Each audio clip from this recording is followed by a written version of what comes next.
Hey guys, so last night I went and finally saw Pete's Dragon. Um, and this has been a week where I just kind of been catching up on some movies that I've been hearing really good things about. There wasn't really anything this that came out this week that really caught my interest that I was dying to see, other than maybe Kubo and the Two Strings, which I will try to get around to seeing one of these days. I'm surprised I finally got to see Pete's Dragon nowadays. Or yesterday, I'm surprised that I was out and about and I was like, fuck, why not? Let me go see Pete's Dragon. Um, this is a movie that it looked fine from the trailers. It's again one of those things like if it wasn't getting as well received as it was, I probably wouldn't have seen it. It was it's been getting really damn good reviews, and that I like I know Disney's been on this kick as of late with these live action remakes of like either animated films or whatever, like Jungle Book, Cinderella, and now this. And I was like, well, I know they've been doing this a lot lately, and I've seen Cinderella and I've seen Jungle Book, and I'm a big fan of both those movies, especially Jungle Book. But I never saw Pete's Dragon, and when I heard they were remaking this, I'm like, was there really a demand? Is this for that a remake of Pete's Dragon? I mean, I didn't know it had that big of an audience. The original did. Apparently, it did. I'm like, oh, all right. And like the trailers, like I said, they looked fine. It was just looked like something that didn't really interest me that much, especially since I'd never seen the original. And like I said, I wouldn't have seen this if it hadn't got as great reviews as it's had. And you know what? I'm gonna probably get some shit for this, but I thought it was okay. I just thought it was just okay. It was not a bad movie. There was anything really bad about it. It was well done, well made, well acted for the most part. But for me, it's the same. It has the same problem that a lot of these live action Disney remakes as of late have been having, and that is it's the same generic story you've seen done a million goddamn times done before. And because of that, it's just blah to me.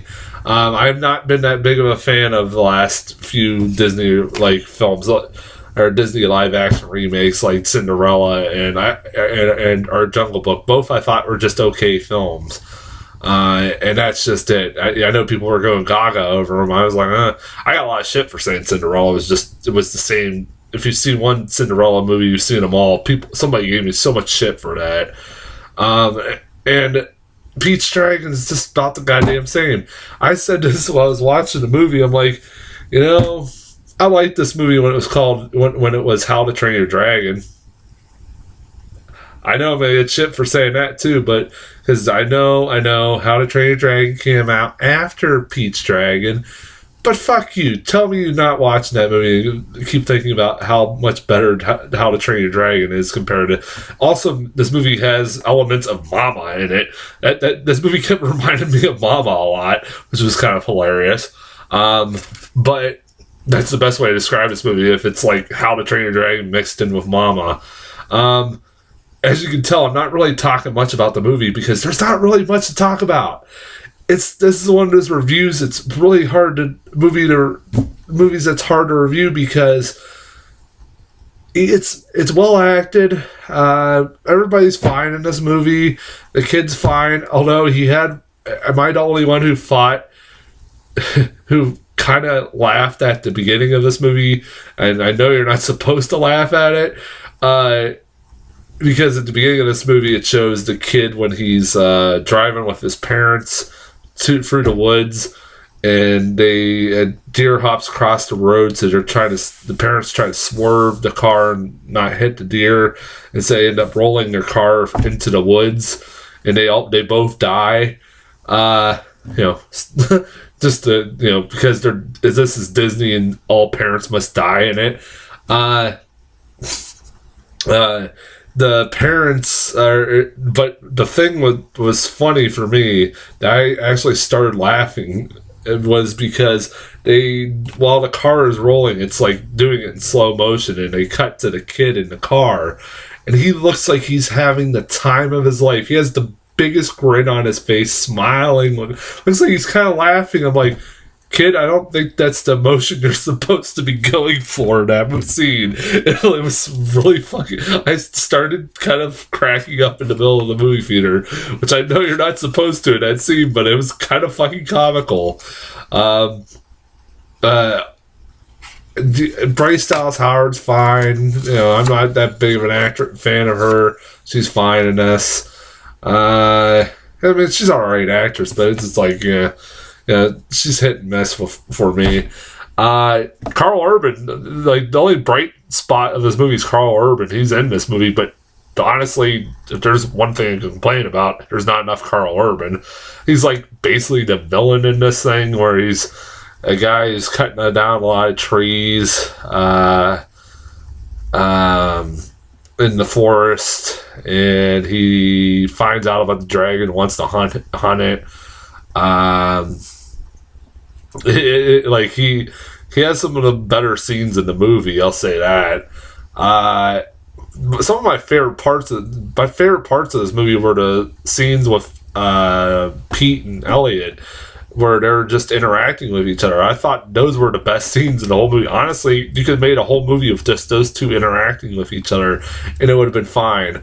I think it was when the human characters started coming in, I was just like bored to death and bored to tears by. There was a lot of times I was just sitting there looking at my clock throughout the whole thing. I'll give the movie this, that like the effects in this movie are pretty solid. The dragon effects are pretty solid. I thought Elliot looked pretty good as a CGI character. I know in the original cartoon, I've never seen the cartoon. I'll talk about the cartoon in a second, or the original. But I know it was like a cartoon character. That's the only thing I remember of that movie, was that it was like a cartoon dragon that was like set in a live action real world, which is kind of funny. But this one, it's just like a CGI character, and I thought it was a pretty. I thought it was pretty well done. I like that. The reason why I keep comparing this to like How to Train Your Dragon, and why I instantly started thinking that is like you know how in How to Train Your Dragon they give Toothless the characteristics of a cat. Well, this time Elliot is given the characteristics of a dog, and it does it pretty well. Like I've really enjoyed some of the parts where he's wandering around the town and stuff like that, and trying to not be seen. It's kind of hilarious. It's really well done. Even the flying scenes are pretty good. That one shot where they're going above the clouds is really beautiful shot in that movie. There's like not much nothing to talk about with this thing. It's so, like I said, I definitely believe that within a week's time I'll forget about this movie completely. I mean, probably by the time I guarantee you, when I go at the end of the year, when I make my top 10 list of best and worst, I usually go through all the movies I saw, and I guarantee this is gonna be one of those movies like, I saw that? I don't remember what the fuck happened in that movie. Also, like I said, I'd never seen the original cartoon or live action cartoon movie, and so when I got out of the theater, I said, "Is this movie anything like the cartoon?" No, it's not. Like, all I read in the Wikipedia, I just looked it up on Wikipedia, and it just said, like, the opening sentence pretty much said it all. That the movie's set in the original set in the 1900s, and Pete is running away from his abusive redneck family. What the fuck? I was like, that's kind of a more interesting story than what we got in this remake. It kind of sounds like it. It's so out there. And I was like, all right, well, why didn't they just remake that? I don't know. I don't know. Like I said, I really could care less with this movie. I know I'm in the minority, and I'm not that blown away with all these Disney live action remakes. And hell, I got a trailer for the Beauty and the Beast remakes that's coming up. I know they're like on this kick as of late. Actually, the only one remake or like live action remake that I kind of liked, and I know I'm the only one who did, was Maleficent, because it did something a little bit different, than it didn't just tell the same goddamn Sleeping Beauty story that you've seen done a million times done before, and told something a little bit different. So I kind of, but a lot of people did not like that movie, and I, for some reason, kind of did. I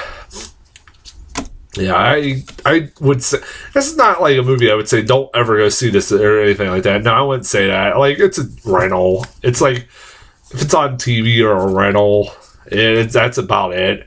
Because it's not a bad film. Like something like entertain your kids for a little bit, I guess. That's about it. I didn't even get any new trailers, so I don't have anything to talk about with the trailers. So this is gonna be a very short video. Yay!